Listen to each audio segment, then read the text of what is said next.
बेटियों के साथ होने वाली छेड़छाड़ व दुष्कर्म जैसी घटनाओं पर अंकुश लगाने के लिए सरकार ने भले ही कानून कड़ा कर दिया हो, लेकिन ऐसी वारदातें पूरी तरह से थमना तो दूर कम भी नहीं हो रही हैं, जिससे बड़े बड़े शहरों के साथ ब्रजनगरी भी अब अछूती नहीं रही है।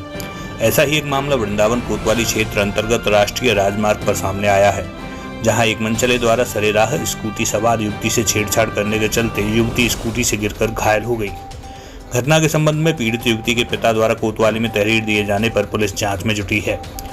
पीड़ित युवती ने बताया कि वह शुक्रवार शाम को मथुरा से ड्यूटी कर स्कूटी से वापस लौट रही थी। इसी दौरान हाईवे के पीछे से आ रहा बाइक सवार उससे अश्लील कमेंट करने लगा। उससे बचने के लिए जब उसने अपनी स्कूटी की गति बढ़ा दी तो आरोपी युवक भी बाइक तेज चलाते हुए उससे छेड़छाड़ करने लगा, जिससे उसकी स्कूटी अनियंत्रित हो जाने से वह गिरकर घायल हो गई। वहीं उसे गिरा देख लोगों की भीड़ जुटने पर आरोपी बाइक सवार फरार हो गया।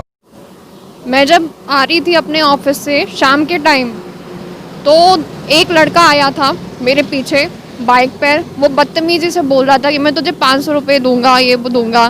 फिर मैंने अपनी स्कूटी थोड़ी तेज़ दौड़ाई कि इससे ये पीछे हट जाए, लेकिन वो हटा नहीं। मेरे साइड में बगल में स्कूटी उसकी चलती रही और उसने मेरी शर्ट खींची और मेरी स्कूटी डिसबैलेंस हो गई। फिर मैं प्रकाश फैमिली ढाबा यहाँ पर आके गिर गई। फिर वहाँ सबने फिर मुझे बचाया है। अच्छा वर्षा, कहाँ चोटें आई हैं आपके? क्या हाथ पे आई है, पैर पे बहुत ज़्यादा चोट आई है, चेहरे पे भी आई है।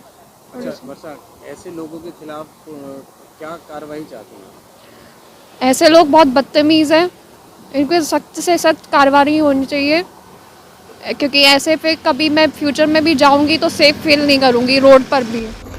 इस मामले में गनीमत ये रही कि घटना के समय लोगों की भीड़ एकत्रित हो गई तथा स्कूटी से गिरी युवती के गंभीर चोटें नहीं आईं। अगर घटना स्थल सुनसान या युवती के साथ कोई अनहोनी हो जाती तो शायद इसे सामान्य हाथ सामान कर यूं ही दब जाता। इस घटना ने एक बार फिर से यह जरूर साबित कर दिया है कि बेटियों का अभी भी घर से बाहर अकेले सफर करना सुरक्षित नहीं है। भले ही युवती के पिता की शिकायत पर पुलिस ने जांच शुरू कर दी है, लेकिन देखना यह है कि पुलिस इस घटना को कितनी गंभीरता से लेती है, आरोपी कब तक पुलिस की गिरफ्त में आता है और ऐसी घटनाओं की पुनरावृत्ति न हो, इसके लिए पुलिस क्या कदम उठाती है। वृंदावन से टीवी 10 के लिए वैभव भारद्वाज की विशेष रिपोर्ट।